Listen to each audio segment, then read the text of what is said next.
Cette nouvelle émission de Brochu en direct en ce 6 avril 2024. Ça me fait plaisir de vous recevoir. Je tiens à dire à tout le monde que maintenant, on a une boîte postale que je vais afficher ici en bas. Alors, ceux qui veulent nous encourager, vous pouvez prendre l'adresse et faire le chèque au nom de Carl Brochu. C'est pour ceux qui veulent m'encourager. Et on a toujours aussi par courriel Interac. Il y en a qui m'ont demandé comment ça fonctionnait. Bonne question. J'ai rarement fait affaire avec ça aussi, là. Faut demander à votre entourage comment ça fonctionne. J'ai aucune idée. Donc, c'est pour ceux qui veulent y aller par Interac. Il y en a plusieurs qui passent par là aussi pour m'envoyer des dons. Je vais faire une liste là en fin de semaine pour remercier mes généreux donateurs et vous dire aussi qu'en fin de semaine, on va avoir plein d'émissions. Restez attentifs sur la chaîne Brochu TV sur YouTube. On est sur X, puis on est sur Facebook. On est encore sur Facebook, puis on est encore sur YouTube. Mais j'incite les auditeurs qui aiment nos émissions à prendre aussi X, parce que parfois, on peut être censuré. Donc, je vais aussi demain recevoir Claude Janvier, qui a écrit un livre dernièrement, qui a publié un livre dernièrement sur qui gouverne ce monde. Alors, demain, dimanche, à Brochu en direct, on va avoir Claude Janvier. Et par la suite, on va avoir Annette Matteux, qui va nous parler de l'ONU et de toutes les... qui dirigent l'ONU.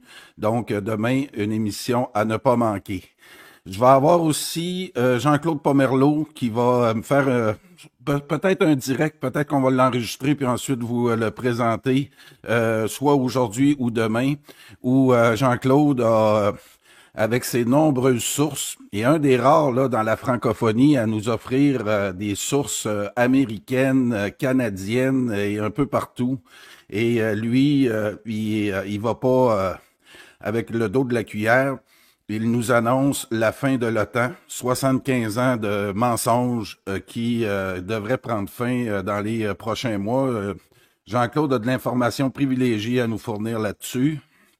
Et je sais qu'il y a des lois de censure qui sont adoptées un peu partout en Europe et en France ces derniers temps.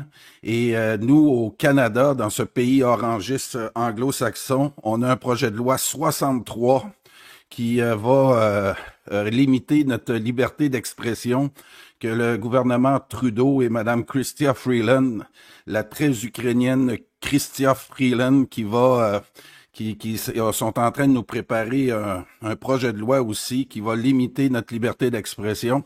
Alors, j'ai avec moi depuis quelques semaines maintenant Pierre Cloutier, maître Pierre Cloutier, un avocat patriote, qui va venir nous livrer aussi une capsule sur le projet de loi 63. J'ai regardé ça hier, un très long projet de loi, et Pierre Cloutier, l'avocat Pierre Cloutier, va venir nous parler de ça.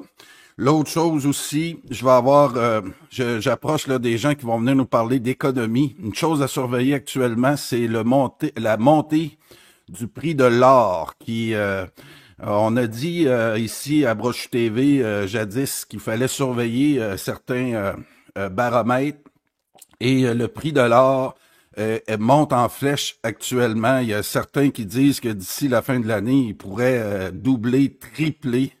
Donc, ça montre qu'il y a au niveau économique, plein de phénomènes à observer ensemble qu'on va analyser avec des gens qui sont déjà passés à Brochu TV. Là, je nommerai pas les noms tout de suite, mais on va regarder ça tranquillement. Ah oui, pour vous dire aussi que ceux qui voulaient me donner des dons via PayPal, arrêtez ça tout de suite. On sait qui contrôle PayPal. Je me demandais pourquoi certains influenceurs n'utilisaient plus PayPal. Alors, moi, de mon côté, c'est la même chose, là. On limite les dons et on est en train de créer toutes sortes de problèmes là, sur PayPal pour qu'on puisse... donc, oubliez PayPal pour le moment, là, tant que j'ai pas plus d'informations plus solides de leur côté. Je vous invite, il y a deux façons de donner à Brochu TV, soit que vous envoyez une lettre avec un chèque à la boîte postale que je mets ici en bas, 1194 rue Saint-Jean, Saint-Césaire, Québec, Canada, JOL1TO, casier postal 2007. Donc, c'est pas mal tout ce que j'avais à vous dire en introduction. Écoutez, on va avoir une émission fort intéressante aujourd'hui en direct de Belgrade. Monsieur Yves Bataille va venir nous parler du projet Intermarium, un texte qu'il a écrit Yves. Bonjour. Bonjour. Donc, moi, j'ai lu ton texte ce matin que tu m'as envoyé. C'est un texte que tu as Oui. écrit quand, ce texte-là? Il date de quand? Oui. De fin 2017. Ah oui, puis quand on lit ce texte-là, on va... tu nous as préparé un exposé. J'ai les cartes que tu m'as envoyées, là, qu'on va présenter tout au long Oui, de ta présentation. Mais moi, oui. à la lumière de ce texte-là, moi, ça fait longtemps là, que vous me parlez d'Intermarium, Earthland, Oui, Rimland. on en parle, mais la plupart des gens ne savent pas de quoi on parle. Et là, avec ce texte-là, je peux te dire que là, je comprends très bien la situation. Puis qu'est-ce qu'on essaie de Oui, faire là? Ça date pas d'hier. Moi, je pensais qu'Intermarium, ça existait depuis les années 70, 80. Pantoute. non, On travaille l'idée de séparer le vieux continent européen avec voilà, la absolument. Russie. On travaille ça depuis longtemps. Depuis très longtemps, Intermarium, c'est un projet qui date de l'entre-deux-guerres, hein, entre les deux guerres mondiales, hein, et qui avait été développé par le maréchal Pilsudski, le maréchal polonais. Et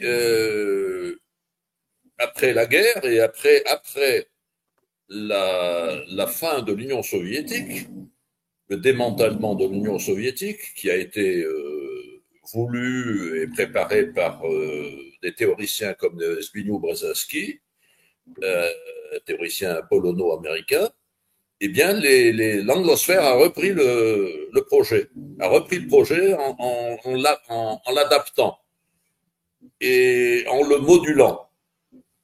Et ça s'appelle, ça porte un nom, c'est l'initiative des Trois Mers. Voilà, l'initiative des Trois Mers.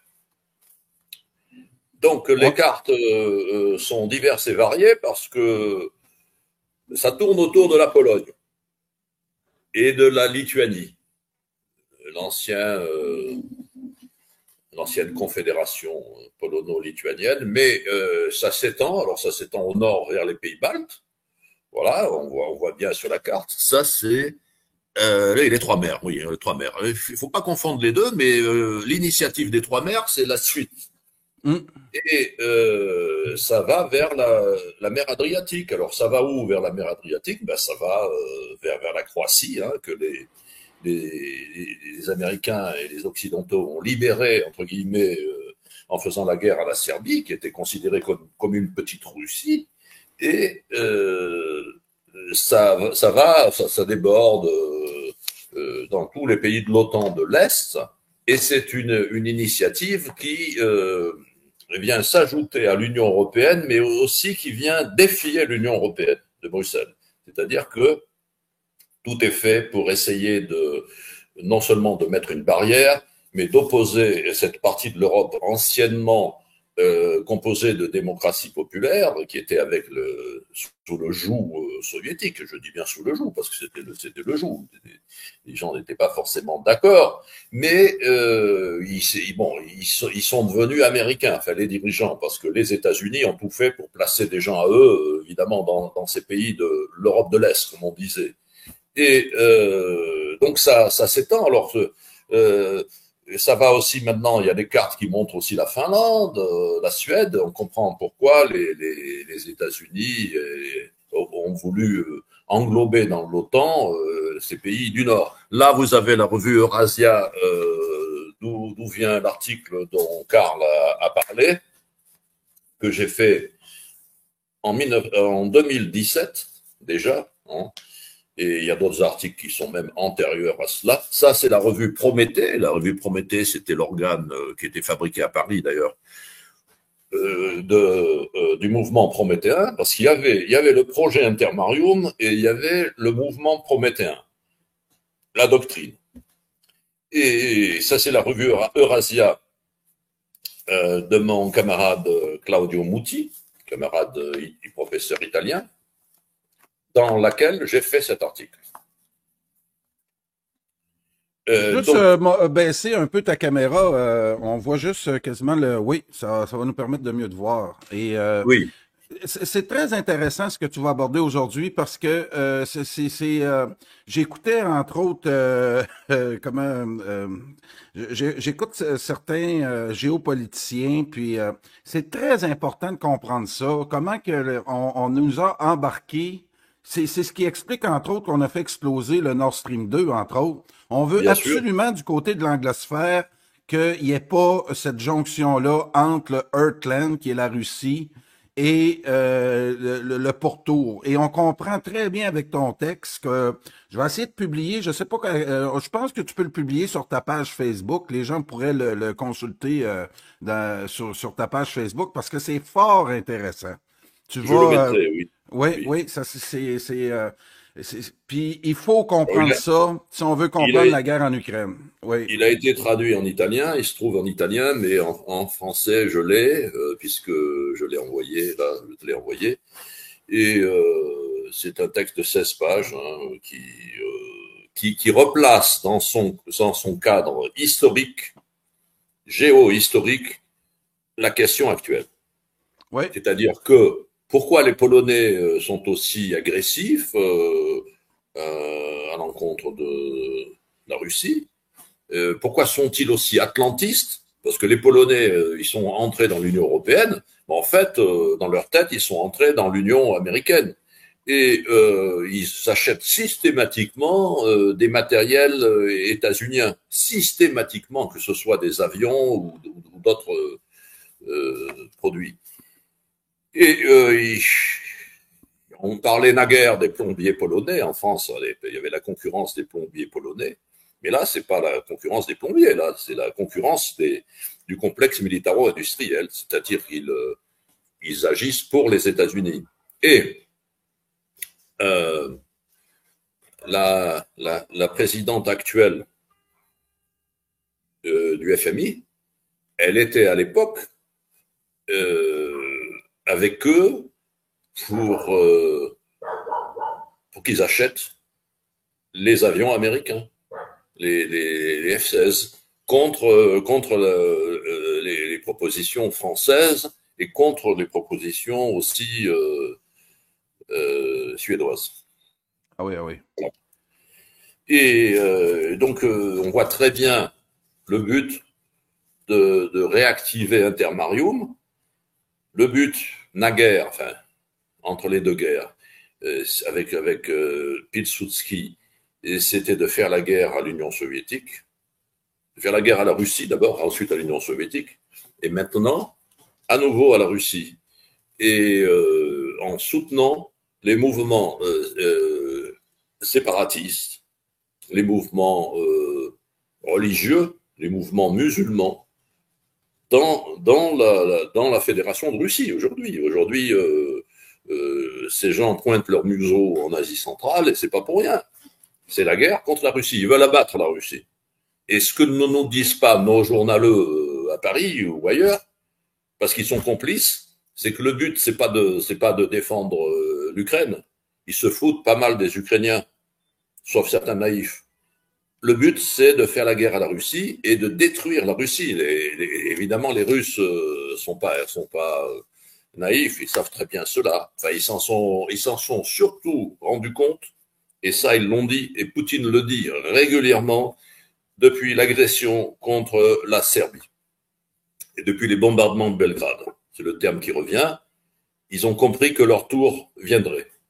Et à l'époque, j'avais écrit différents articles dans différents supports, notamment dans le support Eurasia d'Alexandre Douguin, et aussi dans d'autres supports comme Eurasia en Italie.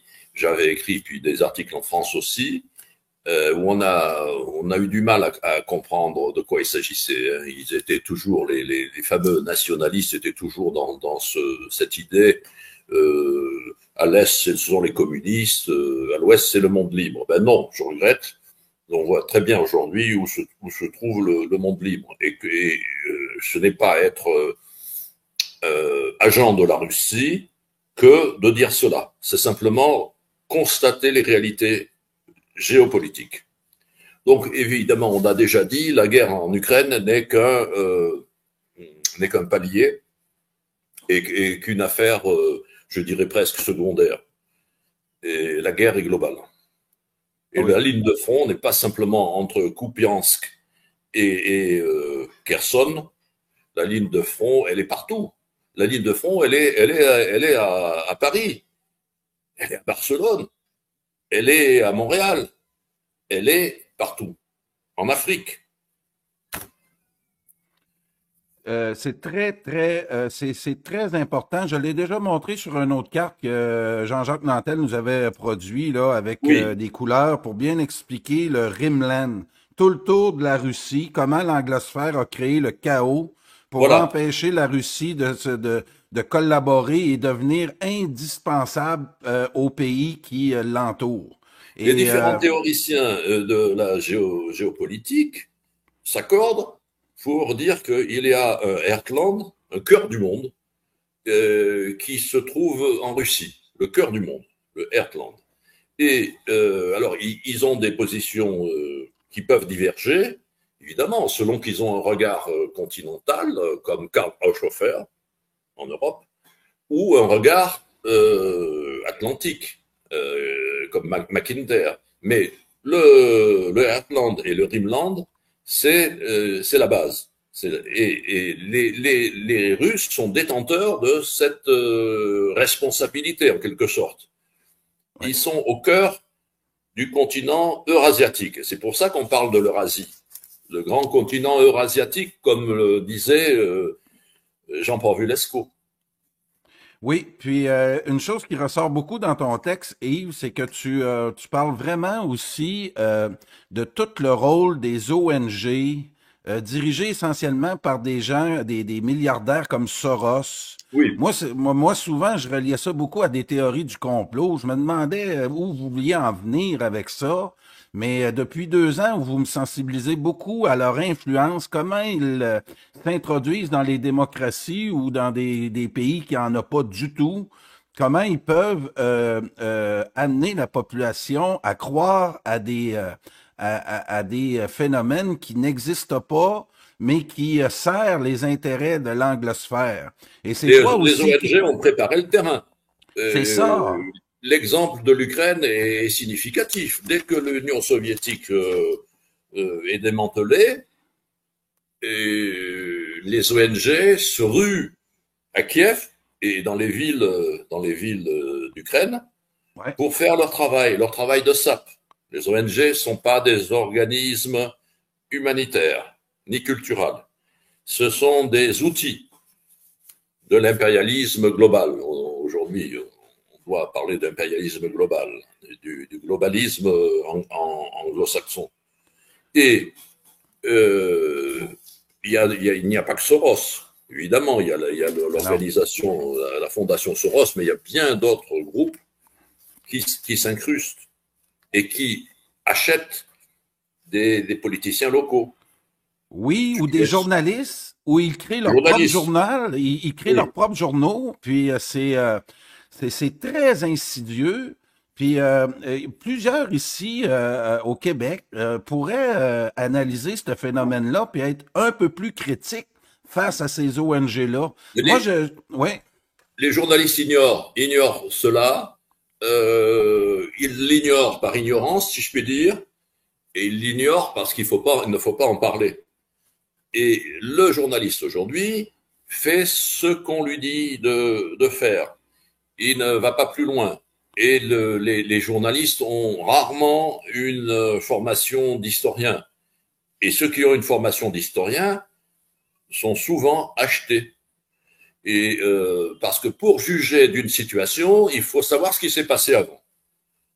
Il faut replacer dans son contexte géohistorique le conflit présent.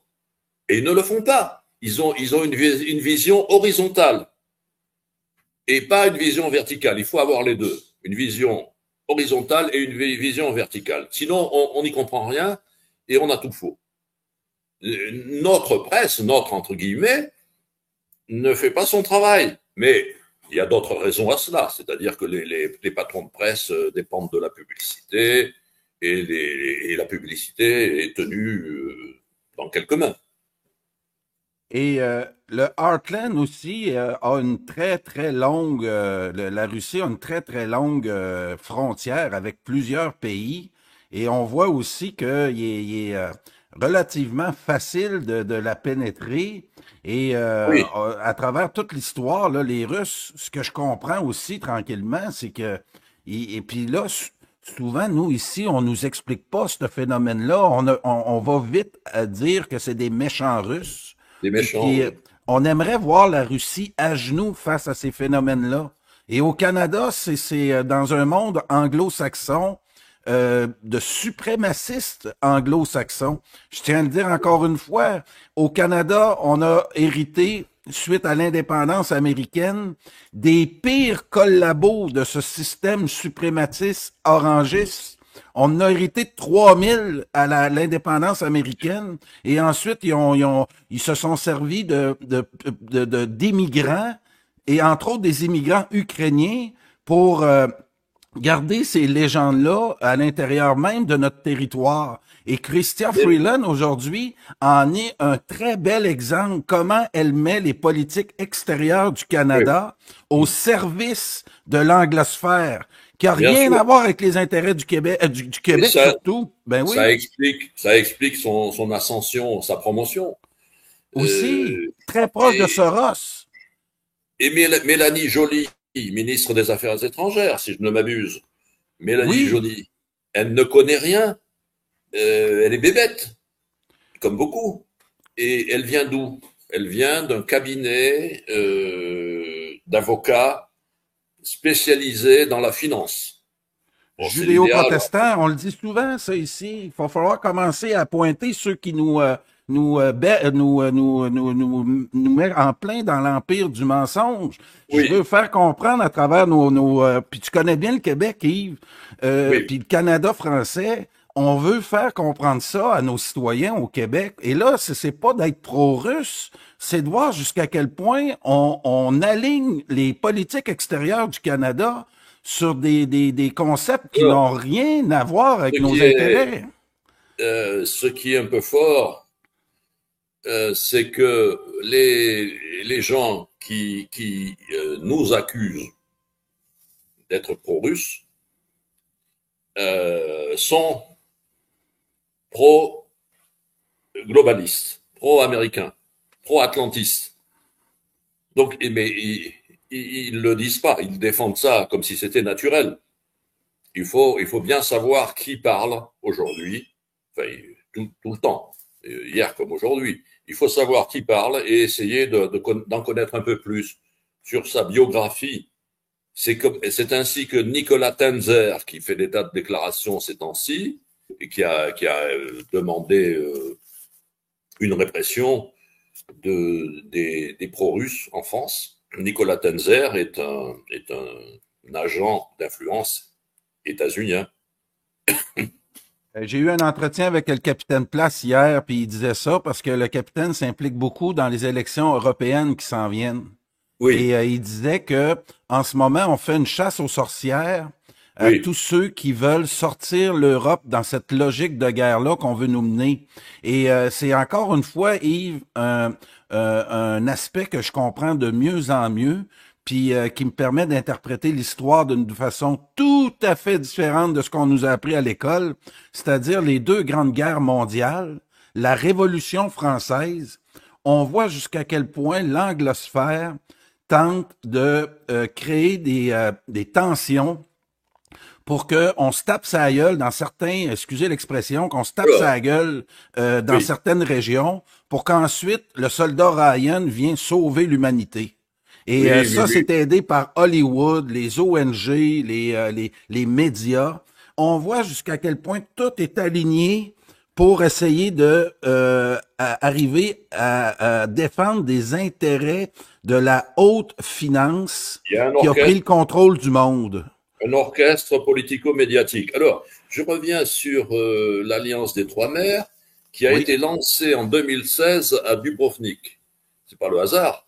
Les Américains ont fait la guerre contre les Serbes pour dégager toute la côte adriatique dans une vision atlantiste. Enfin, là, c'est l'Adriatique, donc une vision maritime. Parce que regardez ce qu'ils font un peu partout, ils s'appuient sur les côtes. Et donc, l'Alliance des Trois Mers qui rassemble 12 pays aujourd'hui, 12 pays, je vais vous dire quels sont ces pays. Autriche, Bulgarie, Croatie, Estonie, Grèce, Hongrie, Lettonie, Lituanie, Pologne. Alors, la Pologne est au centre. Roumanie, Slovaquie, Slovénie et Tchéquie. Bon, pour la Slovaquie, en ce moment, c'est pas sûr qu'elle soit concernée parce que le gouvernement, et ça sera sans doute confirmé dimanche prochain, c'est-à-dire demain, est plutôt philo-russe, enfin, et contre cette domination de l'OTAN, bien que la Slovaquie fasse partie de l'OTAN. Alors, l'Alliance des Trois Mers, donc, a été lancée, et avec un fonds d'investissement. Et le fonds d'investissement, vous savez où il est? Eh bien, il est à Londres. Il s'appelle Amber Infrastructure Group, et c'est une société d'investissement commercial, parce que quand ils font la guerre, les anglo-saxons font toujours des affaires, c'est lié, ça ne va pas l'un sans l'autre, et donc la base financière se trouve à Londres. De même que le soutien à Zelensky en Ukraine se trouve à Londres. Et c'est toi qui m'expliquais ça. C'est grâce à ton expérience de la Yougoslavie que tu as vécu dans ta chair que tu nous as expliqué. Il faut regarder, oui, l'Empire américain, mais il faut pas oublier le travail insidieux des Britanniques, que nous, oui. on vit l'occupation britannique depuis 260 ans. Je tiens à préciser ça à mes nationalistes québécois. Là. Ils sont plus perfides que les Américains, parce que les Américains, ce sont des gros bras. Ils viennent, ils ont beaucoup de matériel, mais ça se limite presque à ça. Ça se limite pas complètement à ça, mais les Anglais sont plus perfides. Ici, pendant la guerre en Bosnie, ils ont utilisé des ambulances et se camouflaient dans des ambulances pour mener des actes terroristes et pour enlever des gens. Voilà. Et c'est interdit, évidemment, par les conventions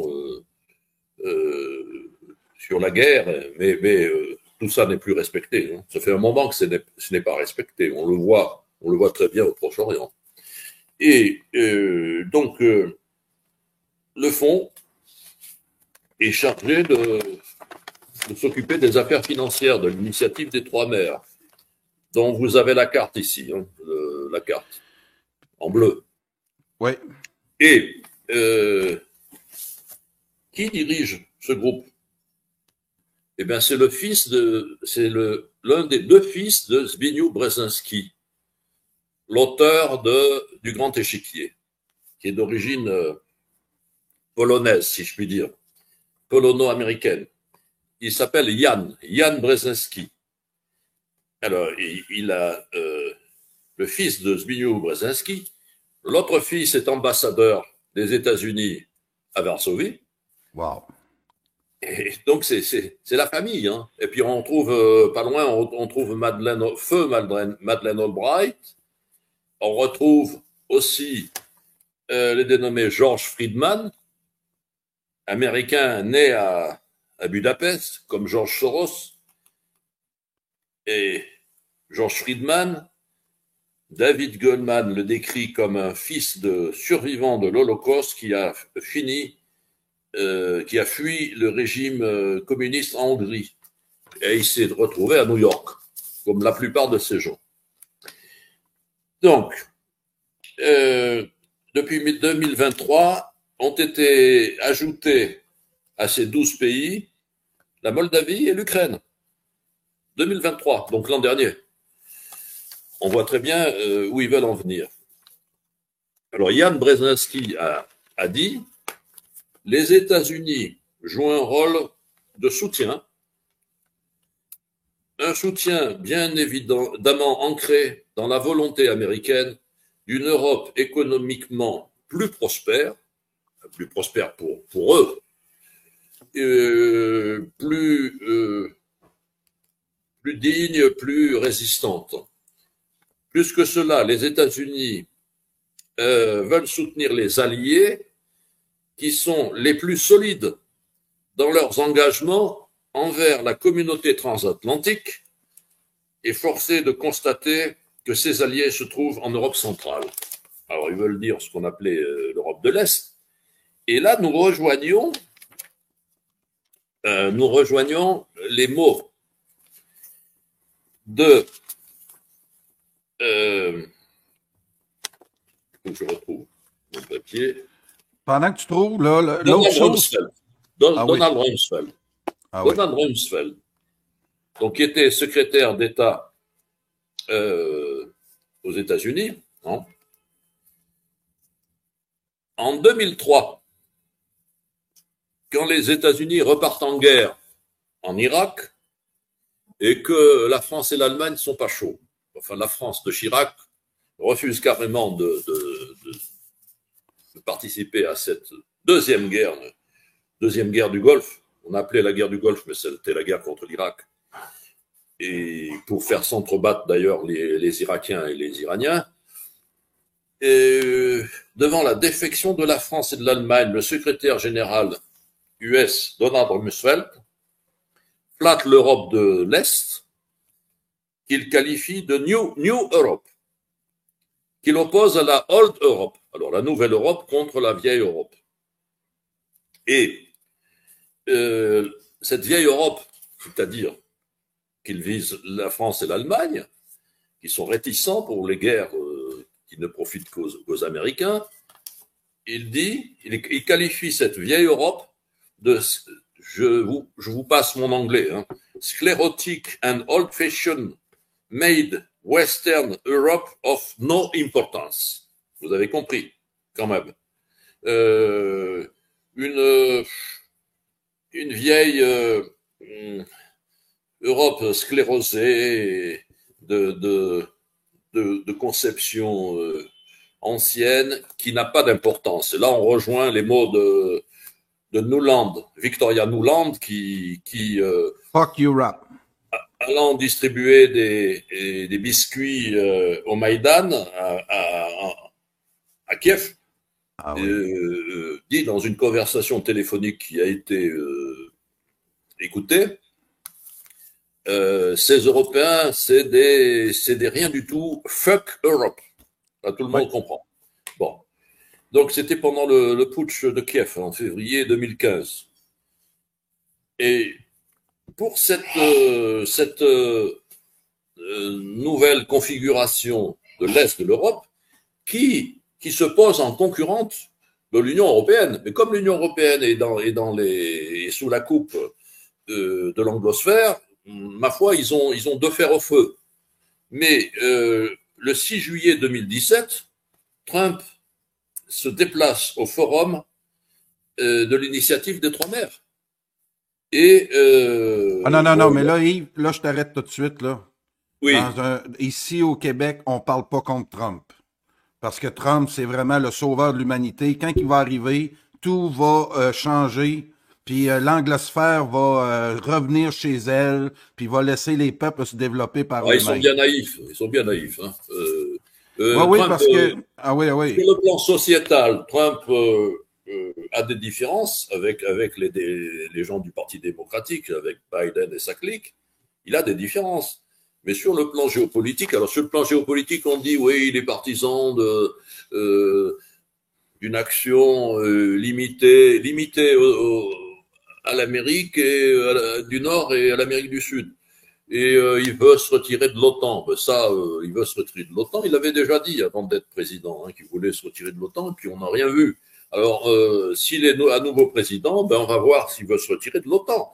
C'est un peu pour cela que notre coq national, notre coq antinational d'ailleurs, Macron, s'imagine que son moment de gloire est arrivé. C'est-à-dire qu'il prend la tête des armées européennes, des armées, c'est-à-dire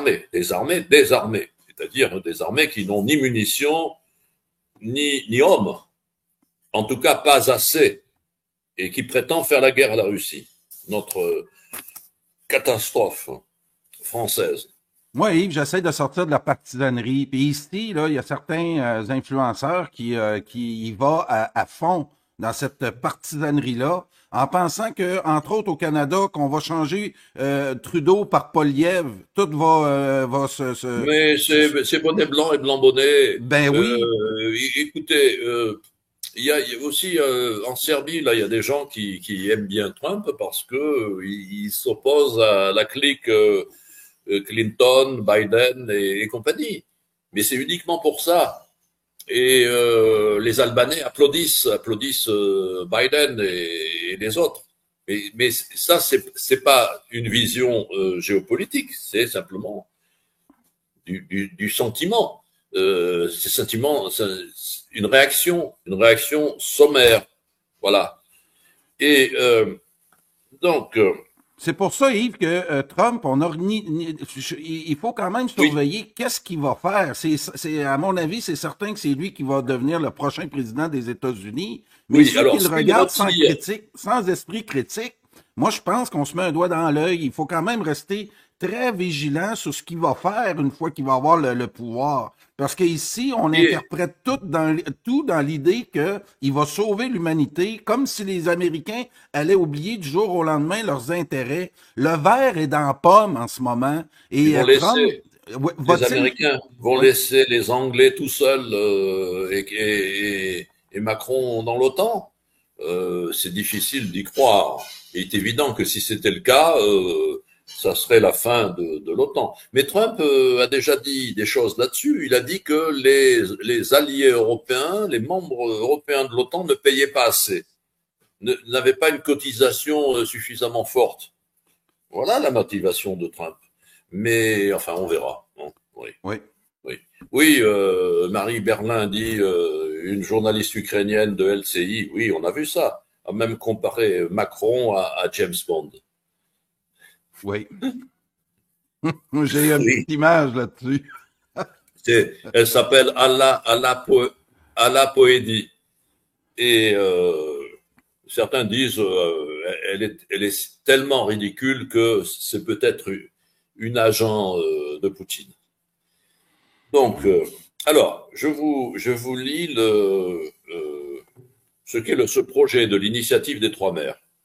Le projet de l'initiative des Trois Mers consiste à construire un axe nord-sud sur le flanc est de l'Europe. Vous voyez, nord-sud sur le flanc est, en développant des infrastructures de transport, d'énergie, etc., ou encore dans le numérique, pour, écoutez bien, pour remplacer l'axe est-ouest avec la Russie. C'est clair. Il s'agit de faire un barrage, une coupure. Et on utilise pour ça, les agents locaux de l'anglosphère. C'est tout vu. Et alors, les États-Unis financent évidemment l'initiative des Trois Mers, mais aussi l'Union européenne.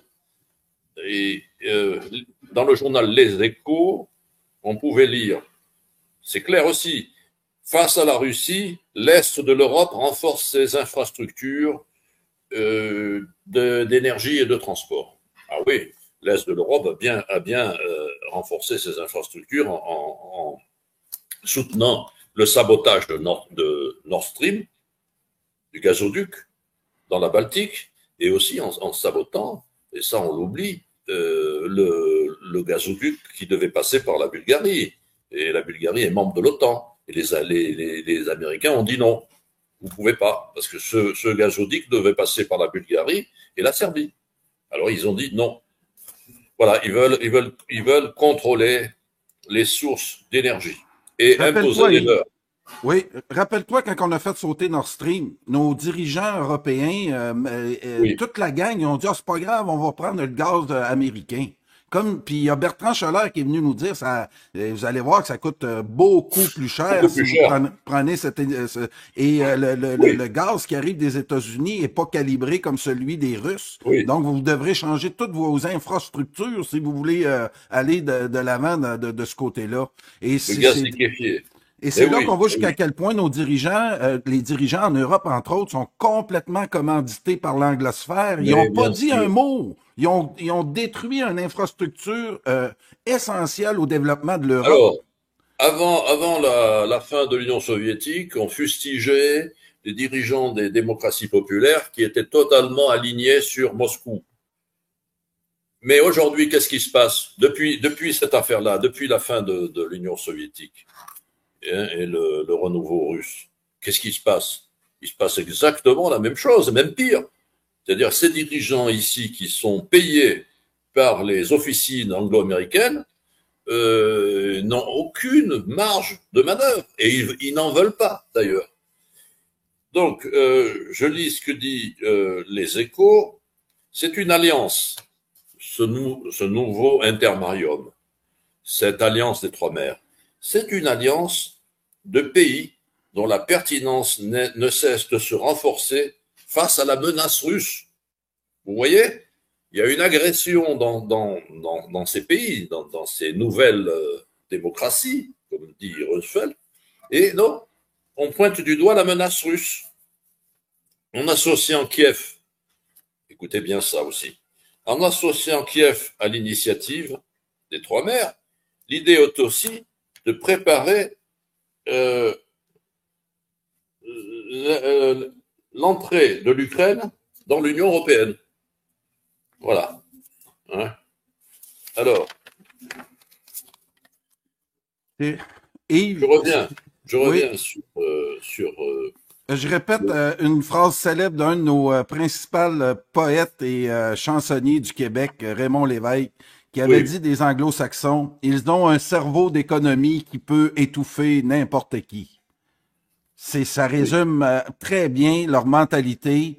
Ils travaillent pour leur poche à eux avant tout. Puis le évidemment. reste qui... Ah non, ah non. Si vous lisez la presse occidentale, enfin la européenne hein, et française, ils défendent la démocratie. ah oui. Oui. Puis ça, c'est une autre Alors, affaire que Jean-Claude Pomerleau m'a dit. La morale sert la puissance. Et c'est pas la puissance qui sert la morale. C'est la morale qui introduit des concepts fallacieux pour ensuite augmenter leur puissance. C'est facile à mais quelle comprendre, morale? ça. Quelle morale quand ces gens bombardent des pays qui ne leur ont rien fait, Ouais. bombardent des peuples au nom des droits de l'homme, human Ah ouais. rights, democracy and freedom, Ah oui. euh, free market. Ah, le free market, c'est pour eux. Hein. Le free Ah market, oui, ah c'est oui. pas pour les locaux. Et comme m'a dit un colonel américain que j'avais vu au Kosovo, parce qu'avec des amis serbes, on bloquait une route. Et le colonel américain était stupéfié. Il était avec ses gardes du corps autour de lui, les Reban et le doigt sur la détente. Et pourquoi vous faites ça? Pourquoi? Et moi, il voit que je suis français et il me dit, mais qu'est-ce que vous faites ici? Et ben, je lui dis, je suis ici. Je lui ai dit en anglais en plus. Je suis ici pour aider mes amis serbes que vous avez bombardés. Et il me dit, mais oui, mais on a fait ça euh, pour la liberté. On a fait ça pour défendre la population. Voilà. Bon, Et évidemment, à toutes les émissions qu'on fait, on fait reculer ce grand mensonge-là. ça Puis tenait c'est pas. grâce à toi au Québec, entre autres, avec ton expérience en Yougoslavie, que je Oui, comprends très bien ça. voilà. Oui, parce que il faut le redire. Et Poutine le dit. Dans pratiquement chacun de ses discours, il dit et redit que les choses ont commencé pour la Russie, commencé par les bombardements de Belgrade. Il dit exactement cela. Et Ah, puis ce qui m'a aussi fait aimer le peuple serbe, qu'on a diabolisé depuis ma naissance. Ça, Et pour ça moi, continue, là, et puis il y a beaucoup et de ça parallèles à continue. faire avec les Québécois. Quand on Oui, comprend ça, là, on voit que oui, nous aussi, on est seuls au monde en Amérique du ben Nord, oui, dans cet ben oui, empire anglo-saxon-là. Puis on comprend que les Serbes sont devenus seuls au monde pendant une toute, période où toute l'anglosphère l'astuce, les a ben oui, diabolisés. et toute l'astuce consiste à faire soutenir les oppresseurs par les opprimés. Et ça, c'est le but de la presse aussi et des groupes d'influence. Hein. Ils applaudissent les gens qui les persécutent ou qui les dominent. Et donc, nous avons vu cela ici. Je sais que c'était sous Chirac. Poutine est venu à Paris, a été reçu. Il y avait Chirac, il y avait Hélène Carrère d'Ancos, il y avait tous ces gens. Et Mila s'est rendue sur place. Elle a passé 3 barrages avec une astuce. Elle avait un badge écrit en serbe. Les flics français ont cru que c'était du russe.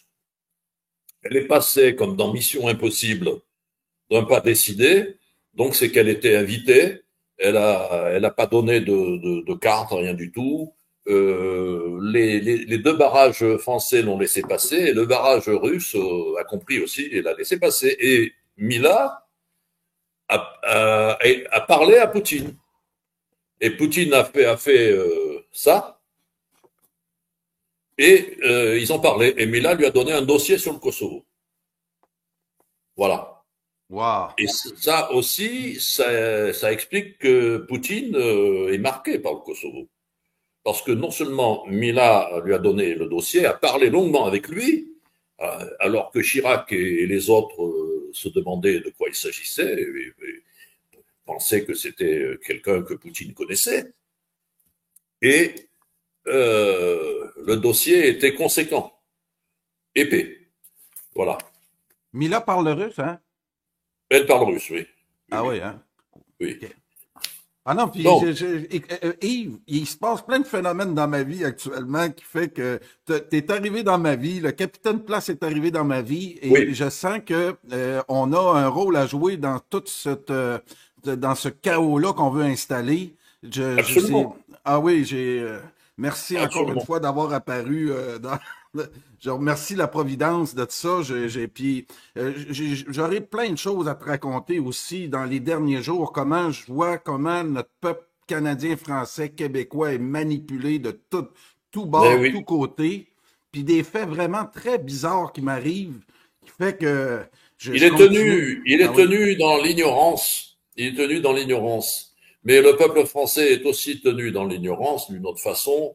Bien que les Français quand même puissent avoir des réactions, on le voit très bien aux déclarations de certaines personnes et de généraux d'ailleurs, de généraux qui disent non, c'est pas bon, il faut pas envoyer des soldats là-bas. La Russie ne nous a rien fait, etc., etc. Il y a beaucoup de gens qui pensent ça hein, Oui, oui, en oui, France. mais En France, il y a beaucoup de gens.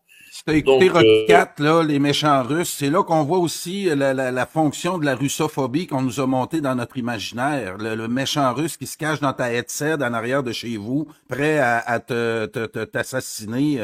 C'est vraiment loufoque quand on se met quand on s'arrête et on se met à étudier ça, tu te dis non, ça marche pas, il là. y a des phobies qui sont recommandées, qui sont Oui, soutenues, recommandées, alimentées, des phobies, et des phobies qui sont interdites.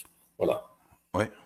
Et je lis ce que disait Étienne Copeau, un spécialiste de la question, dans cette revue-là, le CEMOTI, cahier d'études sur la Méditerranée orientale et le monde turco-iranien.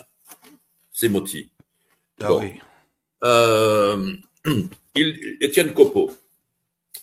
Alors, je reviens au prométhéisme qui est l'ancêtre, le prédécesseur de l'initiative des Trois Mers. Le prométhéisme doit être d'abord défini comme un mouvement de réfugiés non russes du RSS, né de l'échec des républiques indépendantes, surgi dans l'Empire au moment de la Révolution de 1917. Les capitales d'Europe occidentale en reçurent alors les anciens dirigeants qui, après avoir tenter une opposition contre l'armée rouge, se décidèrent à reconstituer un front anti-bolchevique dans l'exil. Alors, c'est pas uniquement un front anti-bolchevique, parce que les partisans du prométhéisme disaient qu'ils étaient aussi bien contre les Blancs que contre les Rouges. Ils étaient contre les Russes, anti-russes, comme aujourd'hui. Et il faut bien se dire que les Anglo-Américains, l'anglosphère a repris ce projet, a repris ce concept et l'a orienté vers ses objectifs. Et ses objectifs, c'est la destruction de la Russie. Donc, un général du SVR, un général russe, Lev Sotskov,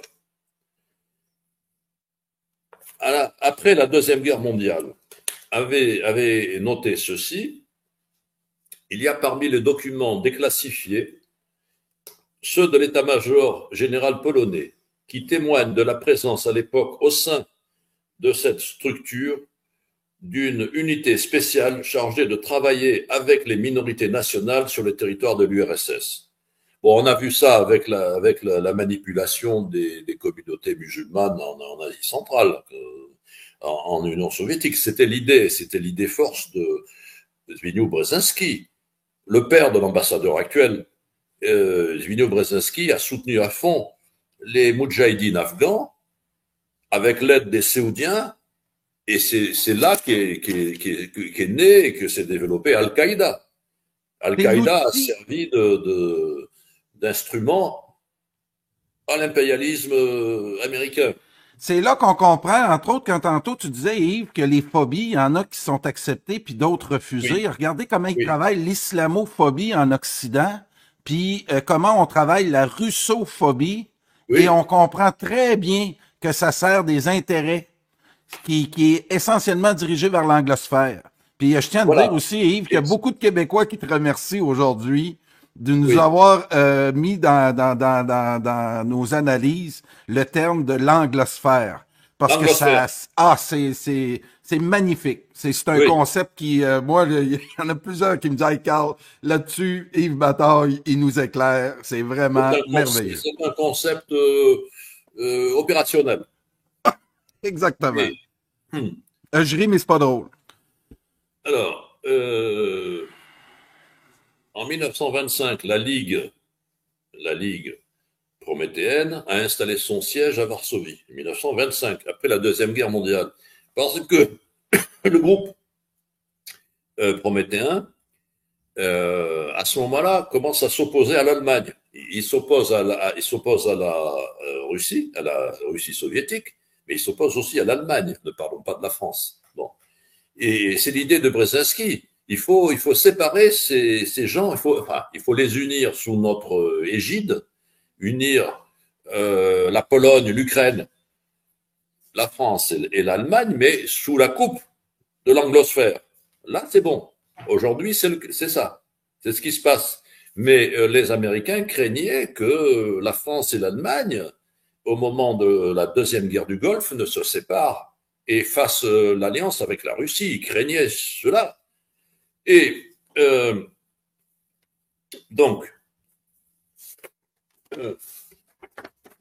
durant la Deuxième Guerre mondiale, lors de la chute de Varsovie, les Allemands ont retourné des membres du mouvement prométhéen, parce que les Allemands voulaient faire la même chose. Les Allemands voulaient faire la même chose que les Anglo-Polonais. Manipuler, soulever les minorités, les communautés à l'intérieur de l'Union soviétique, de la Russie soviétique, comme disait De Gaulle. De Gaulle disait la Russie soviétique, de façon à pousser leurs pions. Et on sait que les Allemands sont allés jusqu'au Caucase. Et là, s'il y a un enchevêtrement de nationalités avec des frontières un peu bizarres, c'est parce que un certain nombre de ces communautés ont joué le jeu de l'Allemagne. On a dit Staline les a persécutés. Certes, il les a persécutés, mais ces gens ont joué le jeu de l'Allemagne. à l'époque.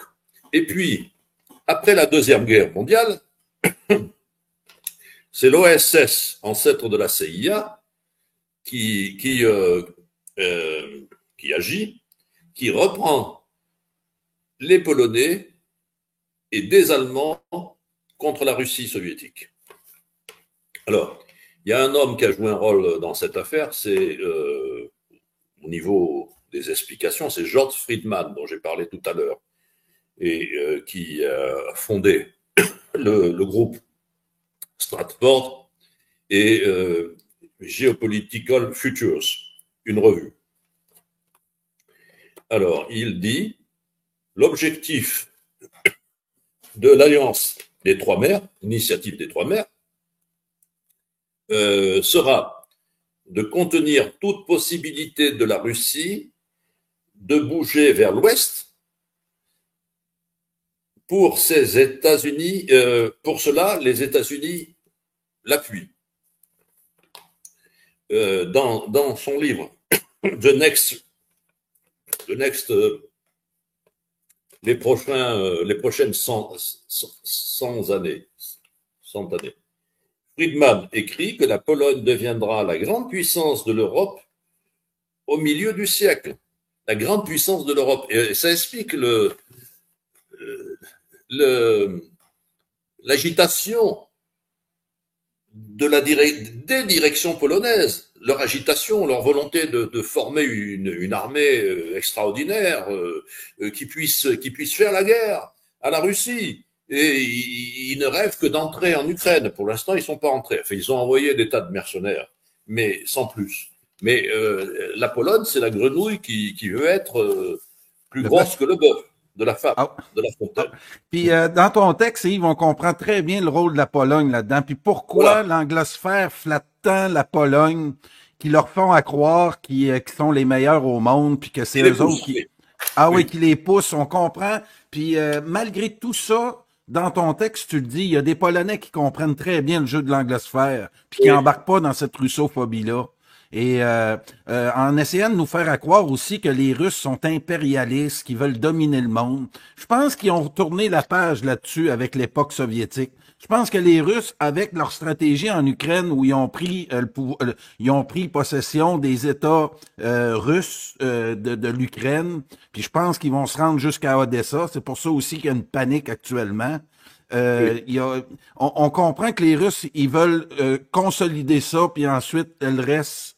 On va voir qu'est-ce qui va se passer. On voit que l'Occident est en train de tomber.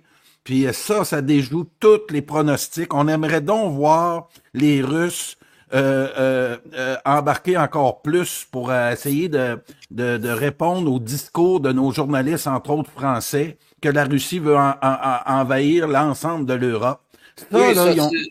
Ça, c'est le slogan qui est diffusé en ce moment. La Russie veut attaquer l'Europe. C'est la même chose au Proche-Orient avec l'Iran, puis tout ça. On essaie d'agacer ces pays-là autour pour qu'on finisse par créer le chaos qu'on veut tant, parce que ces États-là en faillite, la haute finance appuyée par le dollar américain, l'euro, puis nous autres, c'est le dollar canadien. On aimerait donc qu'il y ait le chaos pour qu'on puisse effacer tout ça, puis qu'on recommence à zéro, puis qu'on garde notre pouvoir sur la population. Ça me semble être très clair dans ma tête, ça. Donc, l'un des pivots, l'un des piliers de l'initiative des Trois Mers, c'est Jan Brzezinski. Alors, Jan Brzezinski, c'est le frère de l'actuel ambassadeur des États-Unis à Varsovie, en Pologne, le frère de Marc. Ouais. Et il dirige le Brzezinski Group LLC. Ça, vous savez ce que ça veut dire, hein, LLC. C'est une appellation genre SARL, quelque chose comme ça, une société de conseil stratégique dans les secteurs de la finance, évidemment, on revient toujours au même endroit, les secteurs de la finance, de l'énergie et de la défense. Il est également senior fellow À l'Atlantic Council. L'Atlantic Council, c'est l'une de ces structures qui permet de rassembler des gens différents au service de l'américanosphère, un peu partout.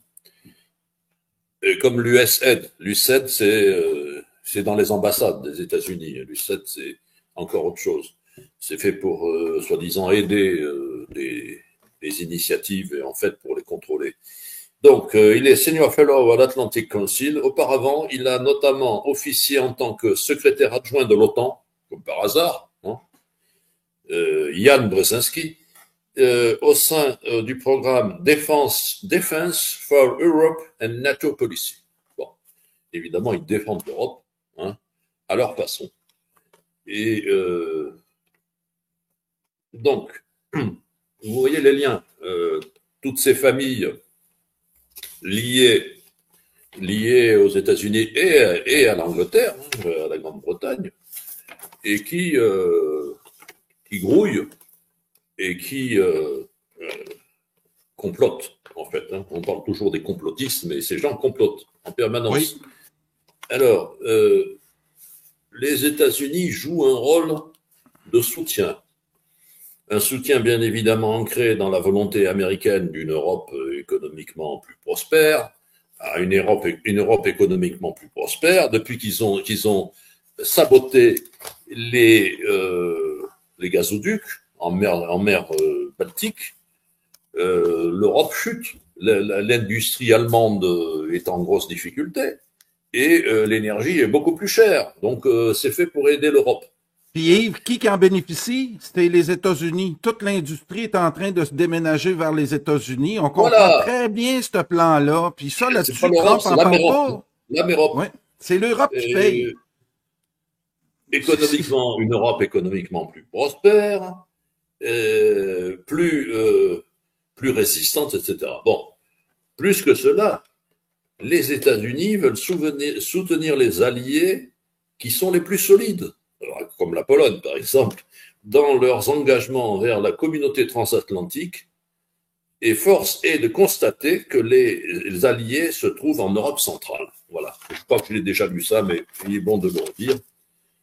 Et puis je dois te dire, Yves, je regarde dans le clavardage en ce moment, on a des gens allumés. C'est là que je vois que notre travail porte aussi. Puis oui, parce que il ne suffisait pas d'évoquer Intermarium et ni la suite. Et il fallait aller un peu plus loin, c'est-à-dire expliquer. Alors à partir de là, les amis et les auditeurs, les spectateurs peuvent chercher par eux-mêmes. J'ai cité un certain nombre de noms propres et un certain nombre d'organismes. Alors ils peuvent aller voir. Et ça permettra de renforcer leur point de vue. Puis on comprend très bien ici au Québec là, que tous nos jeunes politiciens, à la Gabrielle Nadeau-Dubois, à la Québec solidaire, sont tous commandités par ces ONG-là qui sont incrustés dans nos universités, qui leur montent à la tête. Ils comprennent absolument rien des dynamiques qui se passent dans le monde, mais ils sont capables de te faire la leçon, par exemple. Ça, ils sont capables. De par le monde, ils sont aussi achetés. Achetés, ça ne veut pas dire payer comme ça en dollars, ou en euros, ou en dollars américains ou canadiens. Achetés, ça veut dire qu'ils ont des promotions. Exactement. Ils sont invités à des colloques. Ils sont en quelque sorte pris en main. Voilà, c'est ce qu'on a vu dans toute l'Europe de l'Est jusqu'en Yougoslavie, avec les soi-disant oppositions démocratiques. Hein, après Milosevic, on a eu le DOS, c'était l'ambassade américaine avait rassemblé à Belgrade 18 partis, enfin 18 partis. Sur les 18 partis, il y en avait 15 qui n'existaient pas vraiment, mais enfin, ils fabriquent des sigles et leur avaient donné la consigne pour l'après Milosevic. Ah, voilà à quoi jouent les ambassades américaines dans les différents secteurs. Quand il y a eu la guerre contre Kadhafi, L'ambassadeur, je ne suis pas sûr qu'il ne s'agissait pas d'une ambassadrice, l'ambassadeur américain ici à Belgrade a tapé à la porte de l'ambassade de Libye et a fait des propositions à l'ambassadeur. Vous vous imaginez de quelles propositions ont été faites. Et alors le plus beau, c'est que l'ambassadeur ici a, a continué à être payé par la Libye et par les États-Unis. Il a trahi, évidemment, mais il continue à être payé. Je l'ai déjà dit, ça ne s'est pas passé comme ça avec la Syrie, qui avait un système étatique plus sérieux, alors que la Libye de Kadhafi était un millefeuille, avec aussi les tribus qu'il fallait entendre et écouter. Et ce sont ces tribus, d'ailleurs, qui n'ont pas voulu de base russe dans le golfe des Sirtes, en Méditerranée, et ils ont eu bien tort. Et l'autre chose que je comprends avec l'Intermarium puis l'image qu'on a ici là, des trois mers, c'est que au lendemain de la chute du mur de Berlin, ces pays-là avaient une économie qui était à zéro, mais il y avait des infrastructures qui Oui, ont fait le plaisir des oligarques à la Georges Soros et compagnie, où on a pillé ces pays-là. Et quand c'est fait au nom de l'anglosphère, c'est toujours pour des bonnes raisons. Mais on est vite sur la gâchette quand c'est pour les oligarques russes, les méchants oligarques russes, ou quand Poutine est arrivé, lui, il a mis de l'ordre. Tandis que tous ces pays-là qu'on voit là à l'écran, là, ces fameux oligarques-là qui ont mis la main sur plein de bijoux, il faut pas ignorer ce phénomène-là aussi. Comment la haute finance a mis la main. On a juste à voir en Ukraine à qui appartient les terres dans le Donbass. C'est BlackRock et compagnie. Puis nous oui, autres au Québec, ce que je veux attirer l'attention, on a un dénommé Sirois qui est en train d'appauvrir nos agriculteurs. Puis avec l'aide du gouvernement de la CAQ, qu'on dit nationaliste, il est en train d'acheter toutes les terres. Moi, ça fait longtemps que je parle des intégrateurs dans le domaine de l'agriculture, parce que ça, c'est un point central pour nos sociétés qui nourrit le Québec. C'est essentiellement là, des intégrateurs où on fait disparaître les petits agriculteurs, on crée des lois pour avantager ces grosses corporations-là, souvent appuyées par des organismes comme l'UPA et compagnie. Puis on est en train de brader nos campagnes au Québec oui. et on les aligne sur des intérêts qui n'ont rien à voir avec le peuple. Et ça, nos nationalistes québécois, commandités par les ONG et autres, ou aussi les politiciens, on voit le phénomène, entre autres, au Bloc québécois. Ils s'en vont à Ottawa faire leurs 2 mandats. Après ça, ils ramassent leur pension à vie, puis ils s'en vont, et tu t'es voué plus aller du tout, du tout. Ces gens-là, ils sont mis dans un luxe, ils sont mis dans un projet de carrière qu'une fois que tu es embarqué là-dedans, il est difficile d'en sortir. Pourquoi moi je suis si critique à ça? C'est parce qu'effectivement, peut-être que moi aussi, quand j'ai voulu faire de la politique dans ma vingtaine, puis on m'avait pris, peut-être que je serais pas ici en train de te parler de ça, puis moi aussi, je ferais attention à mes intérêts pour pas... Mais la fin arrive pour eux autres, là, tranquillement. Et c'est... Ouais. Dans le monde occidental, faire de la politique, ça veut dire faire des affaires et assurer sa promotion personnelle. Ça explique pourquoi rien d'original ne sort de la bouche de ces gens.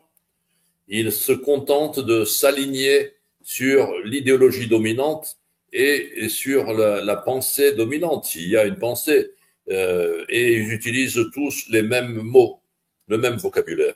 Il n'y a rien à en tirer. Ah ouais, puis moi, là, le Bloc québécois, là, ouf! Comment je pourrais te dire, j'ai beaucoup de misère avec... on a entre autres un député Plamondon, là. C'est c'est celui qui a la plus longue carrière au Parlement d'Ottawa. Puis Ah il se oui. pète les bretelles avec ça. C'est honteux. C'est honteux de voir comment nos nationalistes en ce moment remettent pas en question le système canadien. Puis là, il y a un monsieur qui... puis c'est de voir aussi que la population québécoise, des gens qui pourtant sont de bonne foi, Puis on l'a vu aussi dans le convoi de la liberté, continue à espérer que le système canadien va les défendre.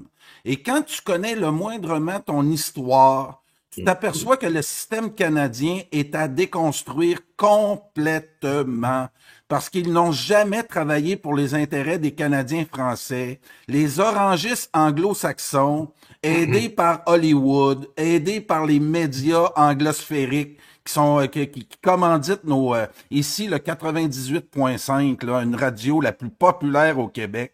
Hier, Yves, si tu avais vu Philippe Quentin, un animateur qui est dans le retour, où il y a beaucoup de Montréalais qui l'écoutent, nous a parlé de ce qui se passait en Palestine, puis il a fait venir une journaliste de BFM TV où ils ont parlé du bombardement des travailleurs humanitaires. Là. Ils en ont tué une dizaine, dont un Québécois ou Québécoise, là.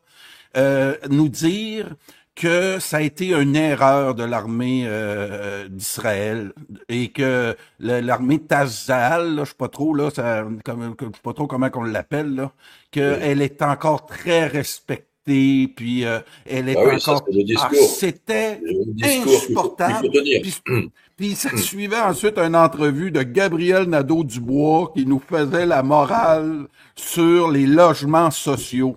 On va-tu comprendre que les logements sociaux au Québec servent au remplacement de la population, que moi, je veux plus de logements sociaux au Québec, que si t'as pas les moyens de venir au Québec puis tu demandes aux Québécois de payer ton logement, reste chez vous, t'es mieux de rester chez vous.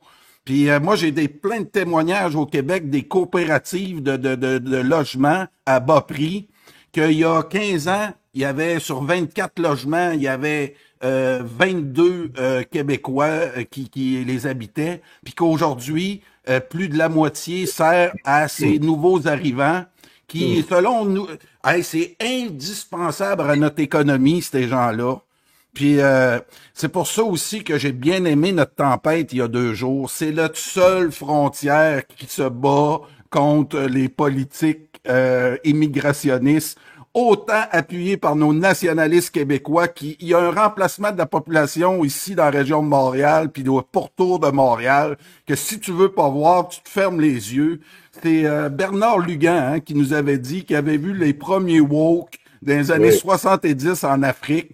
Il avait côtoyé des Québécois qui croyaient que cette population-là allait venir défendre nos intérêts ici. Puis on l'a vu au référendum de 95. La plupart des gens qui viennent ici, ils viennent en Amérique avec l'idée que on va réussir avec tout ce qu'on leur a mis dans la tête. C'est des gens qui travaillent pour la bilinguisation du Québec. Puis ils le savent très bien qu'une fois que ça va être bilinguisé le Québec, ben la culture française va débarquer. C'est le premier pas vers notre assimilation complète. On va-tu comprendre qu'au Québec, il y en a assez d'anglais? On va-tu comprendre que les cégeps doivent être entièrement francophones? Mais on a tellement peur de passer pour des méchants identitaires. Ils nous ont mis déjà dans une case, ceux qui veulent défendre la culture française d'Amérique, qui dénoncent toutes les manigances pour nous voir disparaître de l'Amérique. Au grand plaisir des anglo-saxons orangistes, on va-tu comprendre ça un jour? Mais c'est ça qui... Oui.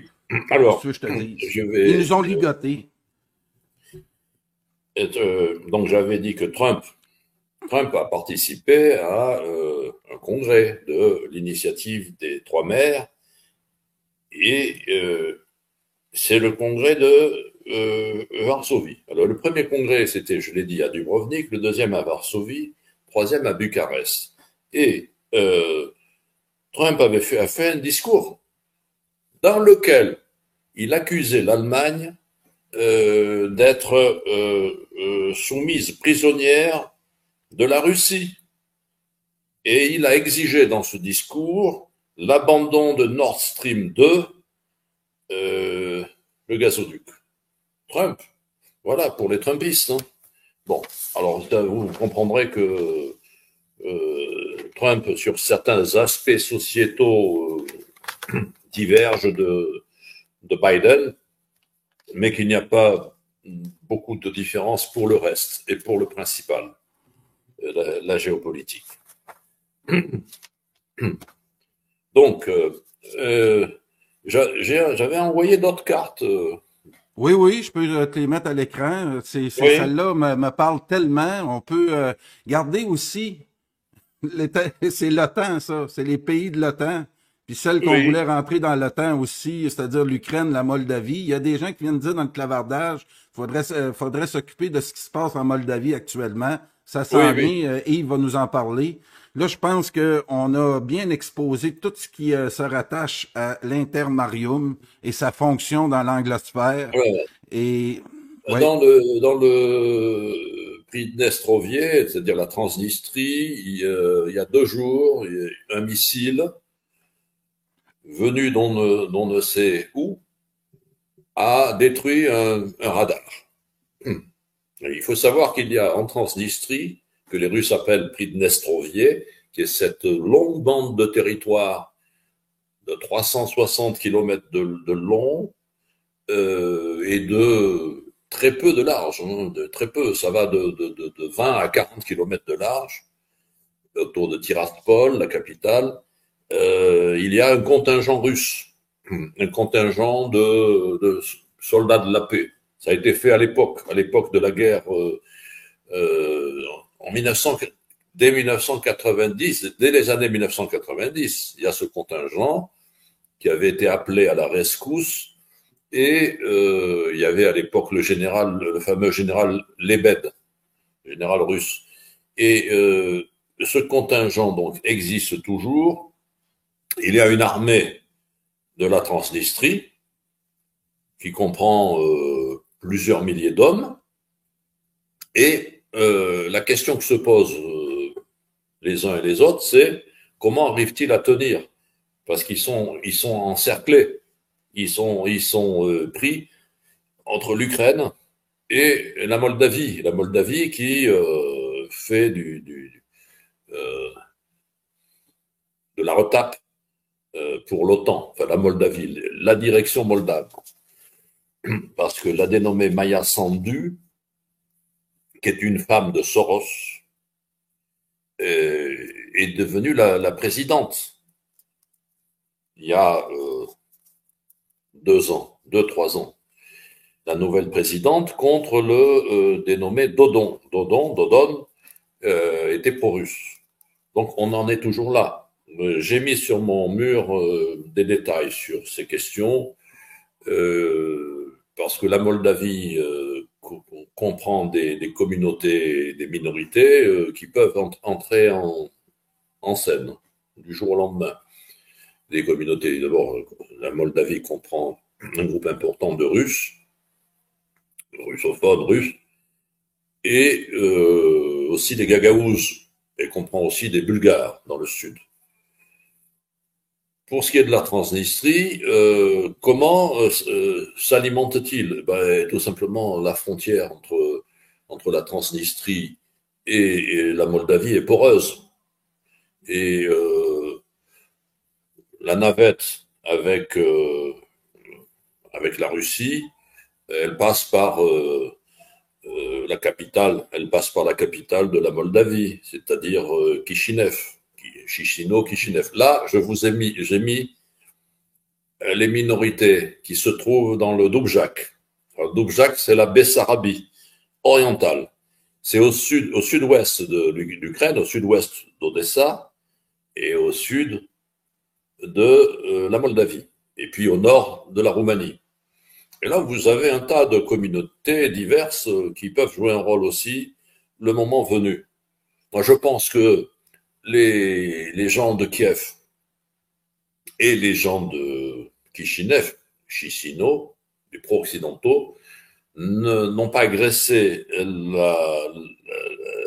le Pridnestrovier, la Transnistrie, parce qu'ils craignent la réaction russe, tout simplement. Il ne faut pas oublier que la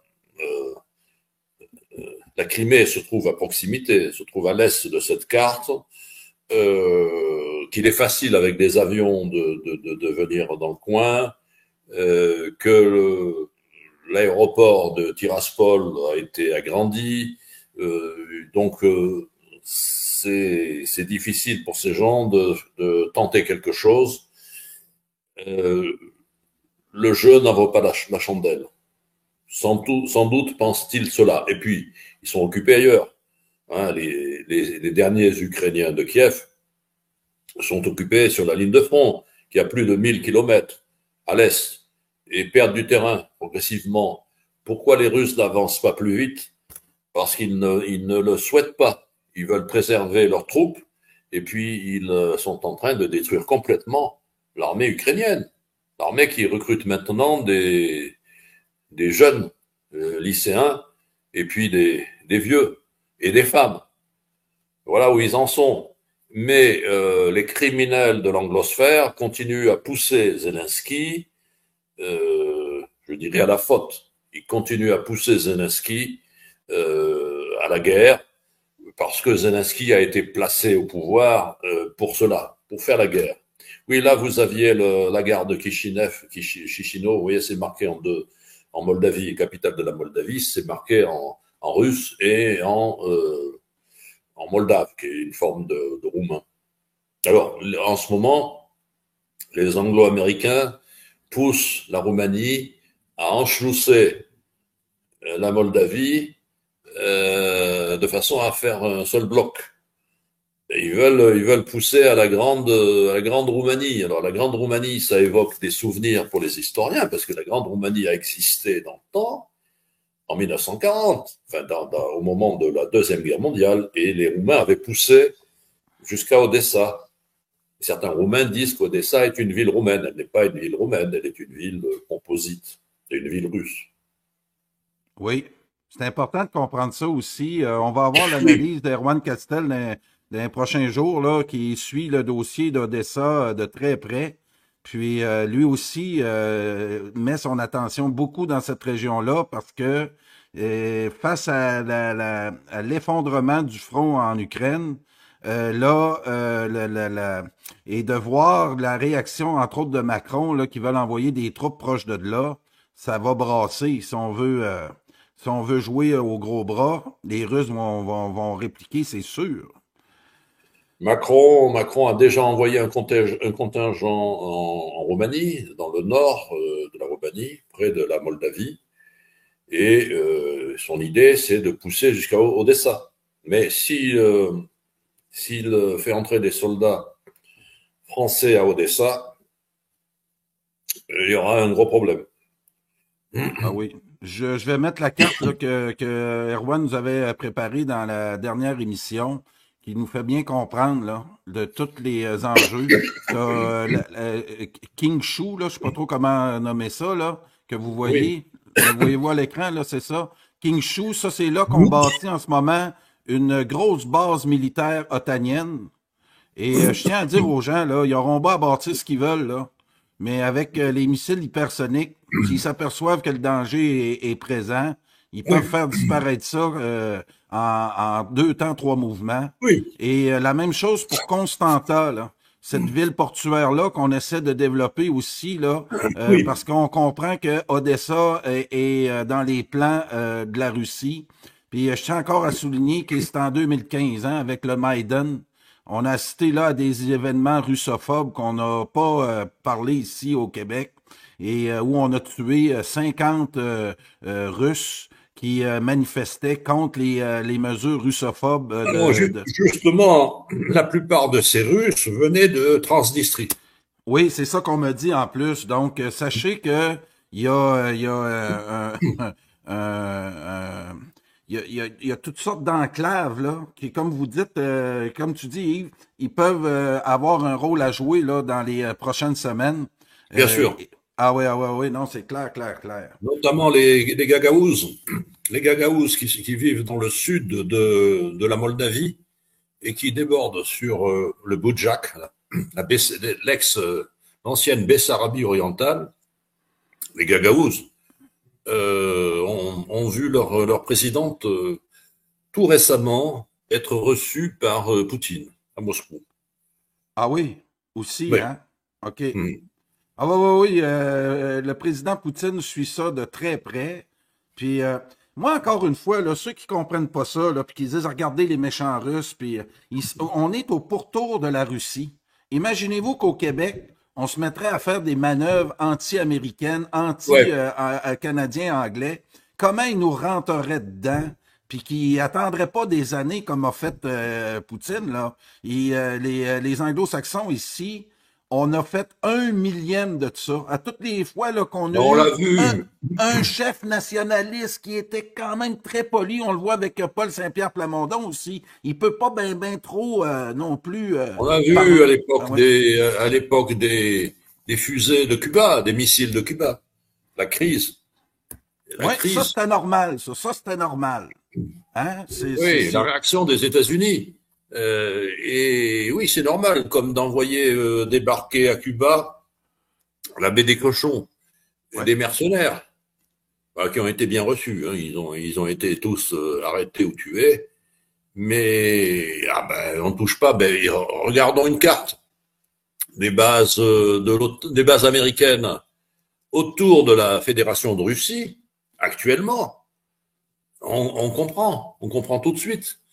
Et en ce moment, là, les Américains poussent leur pion en Arménie. Et ça explique pourquoi la Russie n'a pas été très chaude pour défendre les Arméniens, alors qu'il y a plus d'1 million d'Arméniens qui vivent en Russie. Et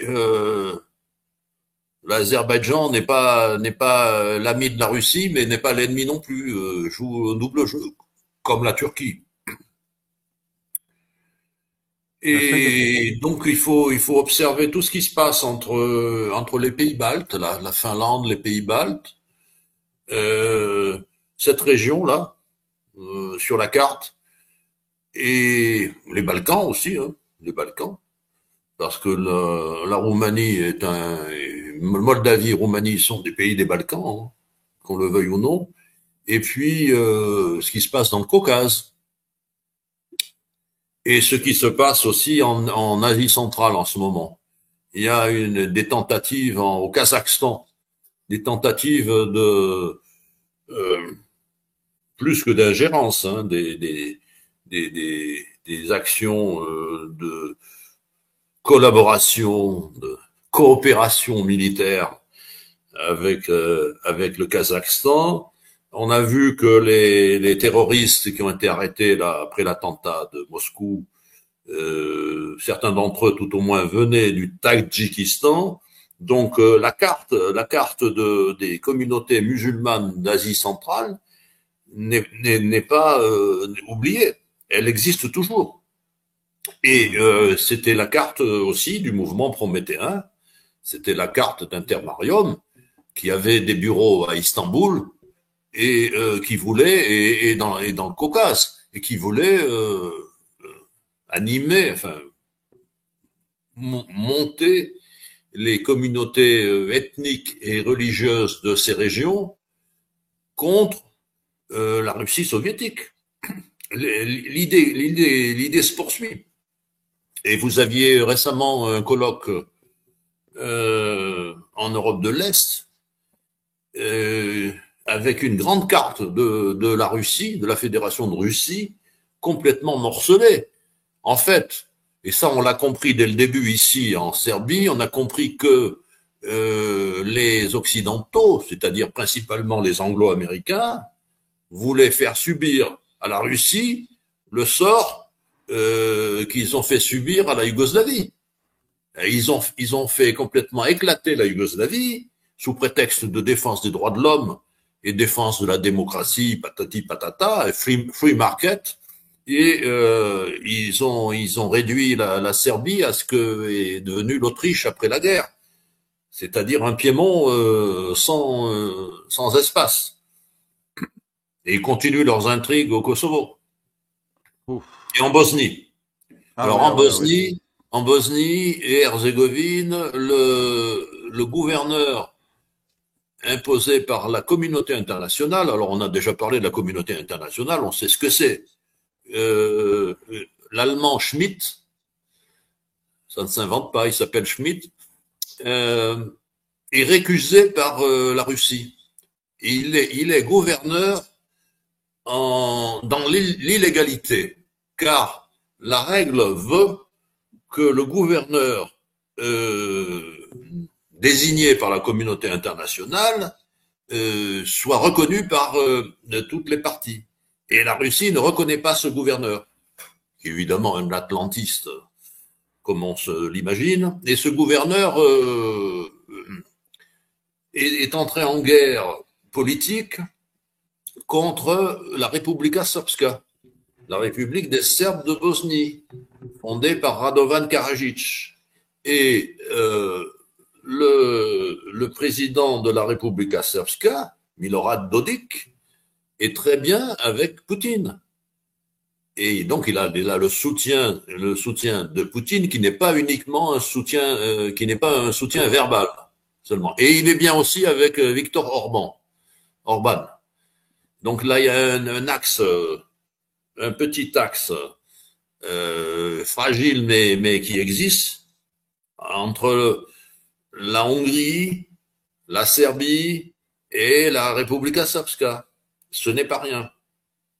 Puis il faut voir ce qui va se passer en Bulgarie, parce que m'est avis que cette situation en Bulgarie n'est pas viable, n'est pas durable. Et en Bulgarie, la population, le peuple bulgare est en majorité pour la Russie. Bien que la Bulgarie appartienne à l'OTAN. On n'a pas demandé l'avis des gens. Hein. Non, non. Puis, voilà la situation.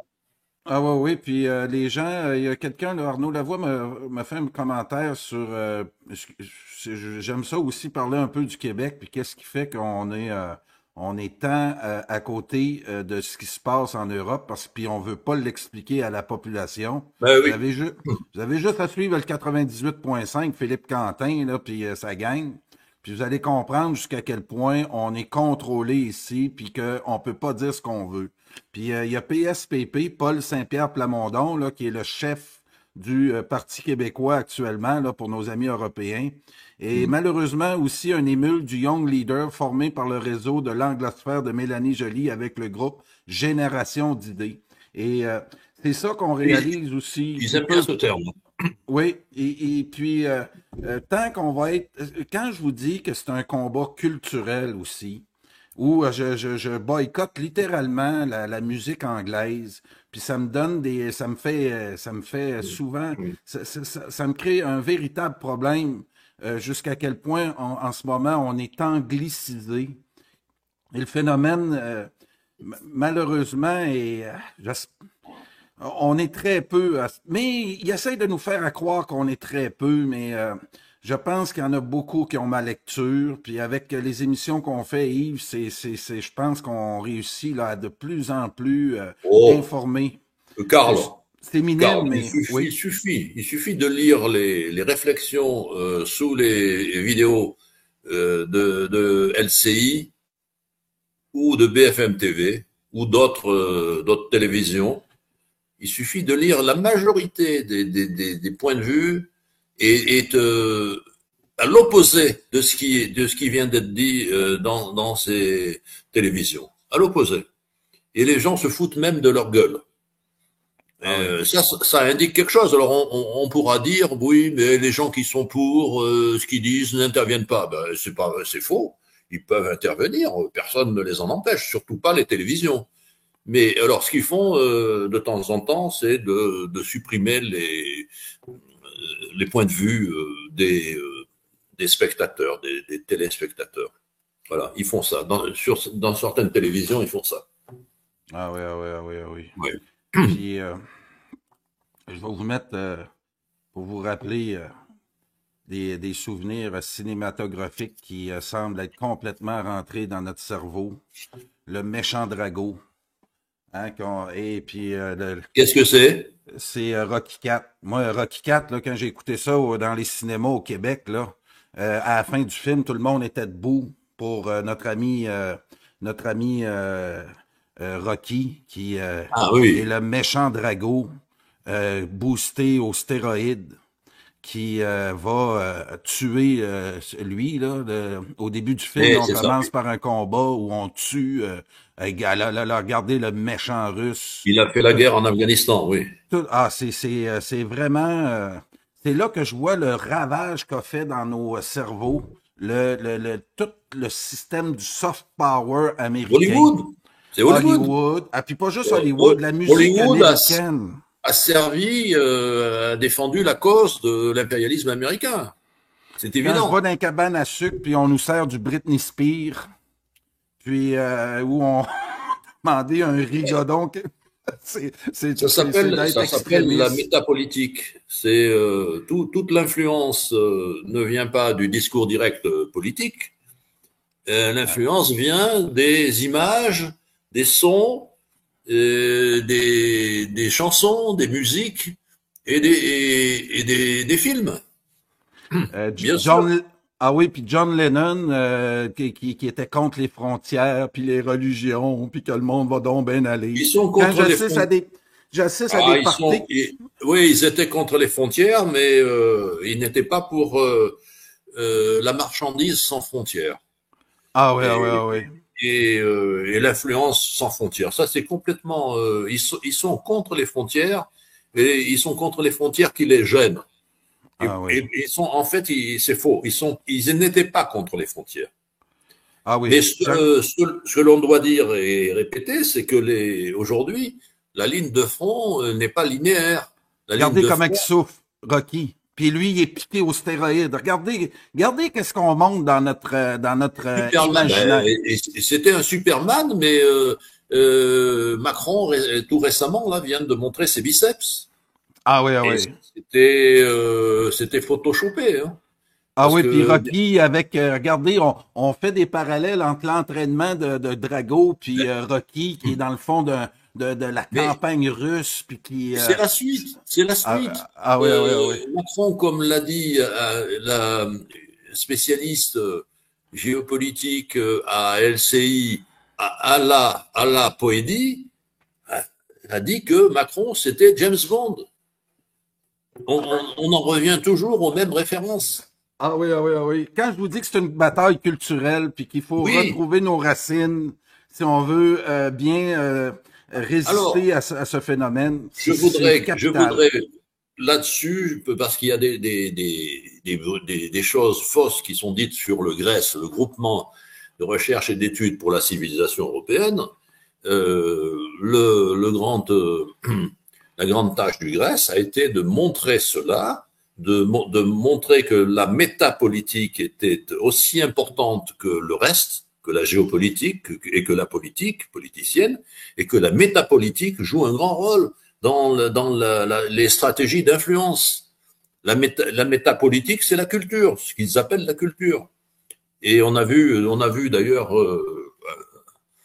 la dégénérescence de cette culture occidentale qui a sombré dans le wokisme. Oui, Ah c'était oui, ah oui. les méchants. Le méchant Drago. Ah Les puis méchants. et N'oublions pas que quand même les Américains étaient avec les Soviétiques mondiales. Ils leur ont même livré du matériel.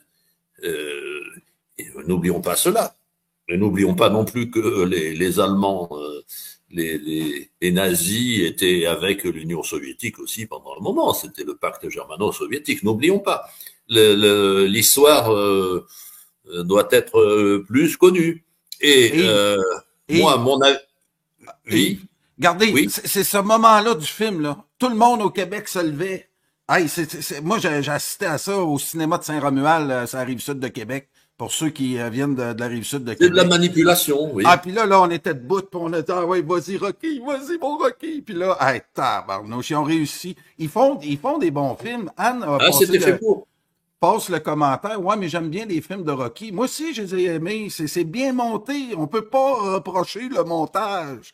Mais c'est la manipulation qu'on fait de ça. Et de voir aujourd'hui qu'on reprend ces C'est-à-dire concepts-là. que aujourd'hui, ces films ont vieilli et il est plus facile de se rendre compte de la manipulation. Mais il y a de nouvelles manipulations. Ça le problème. Ah oui, puis je pourrais vous montrer aussi, comment il s'appelle, là, c'était des films avec Rocky aussi, là, où il y a, dans le temps où on a voulu diaboliser l'islam, Rocky, on l'a envoyé en Afghanistan. Et Et là, c'était des... alors, Hein? quelque chose d'important, l'islam. D'ailleurs, l'islam est composite. À un moment donné, les Américains ont décidé de soutenir l'islam sunnite contre l'islam chiite. Bon, euh, l'islam nous est présenté comme un groupe terroriste aujourd'hui en Occident, en général. Mais les Occidentaux n'ont cessé d'utiliser les musulmans, les islamistes, ne serait-ce que, par exemple, en Afghanistan.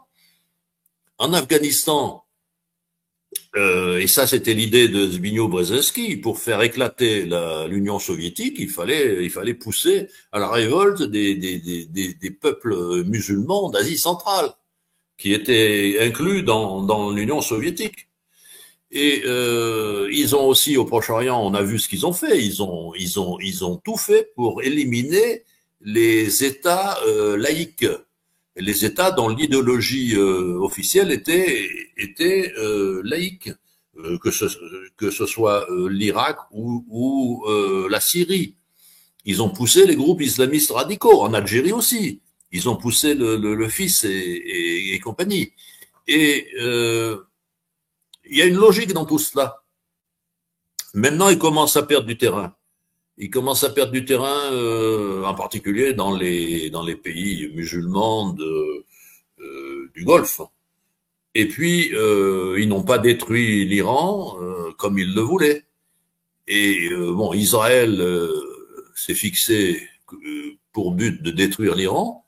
Il ne faut pas oublier que l'Iran a aidé la Russie, a fourni des armes comme et des munitions comme la Corée du Nord, et qu'une attaque contre l'Iran serait une attaque contre la Russie aujourd'hui, dans les circonstances actuelles avec la guerre en Ukraine.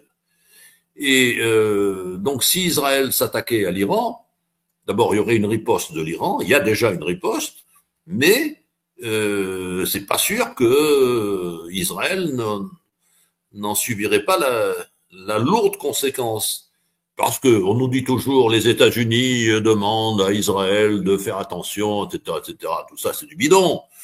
Les gens qui dirigent les États-Unis sont très liés à Israël, au sionisme international, et ils sont plus que liés. Ils sont parfois, souvent, les mêmes à la direction des affaires. Ah oui. Les Ukrainiens de Zelensky ont manqué d'armes et de munitions parce qu'il fallait absolument, depuis le 7 octobre, fournir à Israël un certain nombre d'armes et de munitions, ce qui a été fait. Alors quand Blinken fait semblant de dire, Blinken, le secrétaire d'État des États-Unis, fait semblant de dire que mollo mollo, il faut calmer le jeu en Ukraine. D'abord, il pense à ses frères d'Israël, mais il ment. Il ment parce qu'il continue à aider l'Ukraine, mais un peu moins. Écoute, j'ai apprécié beaucoup l'émission qu'on a fait, Yves, parce que là, vraiment, on a... ça, ça, je suis devenu émotif. Je me promets tout le temps dans les émissions de pas essayer de jouer trop avec les émotions parce que c'est trop important ce qui se passe actuellement.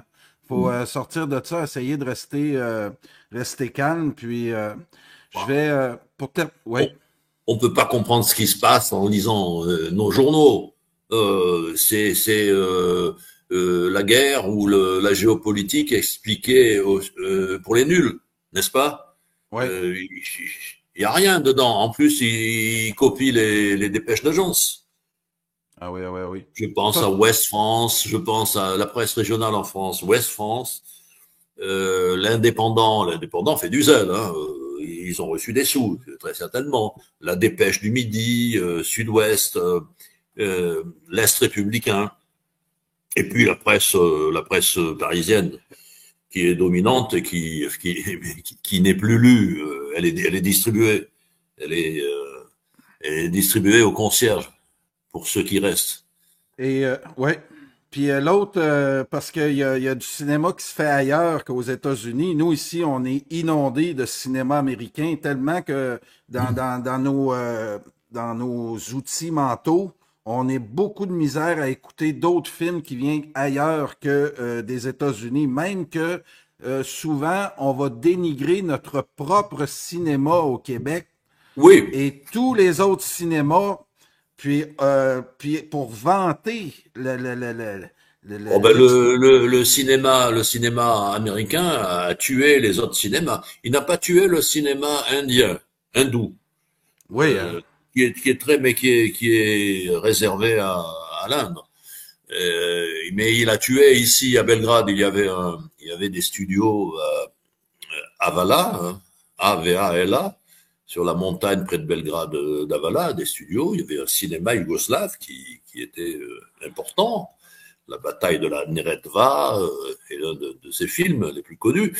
Mais maintenant, c'est terminé. Et aussi, il y a un autre événement que, à travers mes émissions que je connaissais pas, c'est que au lendemain de la Deuxième Guerre mondiale, quand les Américains là, vont offrir c'est le plan Monroe là, pour essayer de rebâtir l'Europe, où on va exiger en France d'établir une Non, ça s'appelle quarantaine. l'Amgot. Ouais, puis on va. On, AMGOT.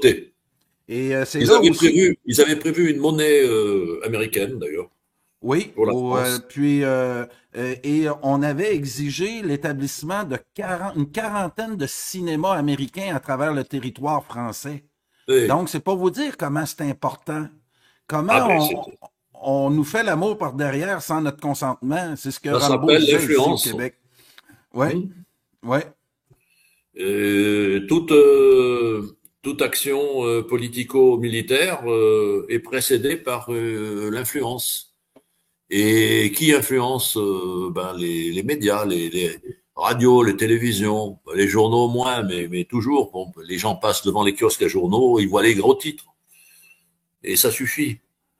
Et l'autre chose que Marie Berlin dit, ils n'ont pas tué le cinéma russe. Puis grâce à Raphaël Auclair, qui est venu la semaine dernière à l'émission, elle Oui, m'avait suggéré d'écouter les 17 moments de printemps.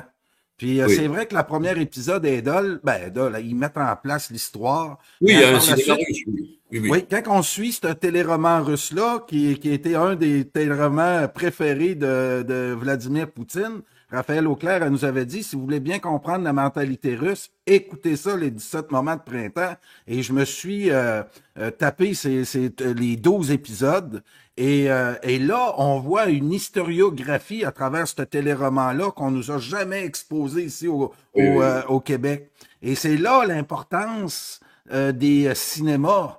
C'est là qu'on voit aussi, quand on écoute d'autres discours cinématographiques, qu'on peut comprendre, appréhender mieux le monde. Puis je tiens à dire une chose, Yves, aussi, comment on a martelé au Québec l'idée que si on ne savait pas l'anglais, on ne pourrait pas maîtriser la compréhension du monde. Que notre culture française, une sous-culture, c'est qui apparaît tranquillement Oh, dans la ben, mentalité des ça porte, Québécois. Tu ça vas porte dans un des... nom. C'est Oui. l'autodénigrement, voire la haine de soi. La haine de soi. Ah, puis ça, au Québec, c'est très fort. C'est très, très fort. Oui, oui, Moi, je oui. combats ça à travers toutes les émissions. Moi, je suis très fier d'être Français d'Amérique. Je manque pas de rien. Je C'est bien. comprends un peu l'anglais, mais qu'on veuille bilinguiser absolument le Québec depuis 2, 3 décennies, là, depuis l'apparition du web, entre autres. On nous a tapé ça jour après jour. Puis moi, là, écoutez, on veut être ouvert aux langues. Hein? Moi, j'embarquerais dans ce jeu-là, mais j'essaierais je dirais, on a le choix d'apprendre les langues qu'on veut. Moi, là, d'obliger les Québécois à apprendre l'anglais au niveau secondaire jusqu'à l'âge de 17 ans, où on oblige de passer le cours d'anglais pour avoir notre diplôme Les, euh, euh, les, les au Québécois, secondaire. Moi, je les, ferais sauter les ça tout de Québécois suite. connaissent l'anglais, hein. Ils parlent très bien anglais, hein. Ben oui, puis on n'a plus besoin de nos écoles pour apprendre Non, l'anglais. Moi, j'ai il n'y des a pas fils qui ont besoin. appris l'anglais justement en allant jouer à des jeux. Non, Euh, le problème au Québec, c'est quand il y a un groupe avec la minorité anglophone, s'il y a un anglophone dans un groupe de 10 personnes, les 9 personnes se croient obligées de parler anglais. Ah Et oui, là, ça c'est c'est pas insupportable. normal. On va dans des parties de famille, puis là, il y en a un qui sort sa guitare, il va te jouer 9 tonnes anglaises pour Oui. peut-être une petite française, puis la française, là, ça passe vite. Donc, Et oui, mais c'est ça s'appelle une colonisation. des La pensées. colonisation n'est pas seulement militaire, politique ou économique, elle est aussi culturelle. Ah oui, ah oui, ah oui. Yves, je vais finir l'émission avec un grand poète québécois, malheureusement très mal connu des Français, mais je sais qu'il y a quelques Français qui le connaissent. Cette chanson-là, les Yankees, on va finir l'émission avec ça. J'invite les gens à écouter ça de A à Z. Écoutez bien ce que Richard Desjardins nous parle. C'est une chanson qui, à mon avis, doit être connue de l'ensemble de la francophonie. Parce que ce qu'il va chanter là, on l'a, c'est fait de façon tellement intelligente. Écoutez ça, j'aimerais que les gens commentent cette chanson-là. Peut-être que pour les Français, c'est la première fois que vous écoutez cette chanson-là de Richard Desjardins, les Yankees. Il parle de choses très profondes et qui nous permet de comprendre le mécanisme justement de ce qu'on a parlé pendant toute cette émission-là. Oui, Alors, je vous laisse là-dessus, puis on se reparle, nous, Yves, en coulisses après l'émission. oui, oui. Alors, Richard Desjardins,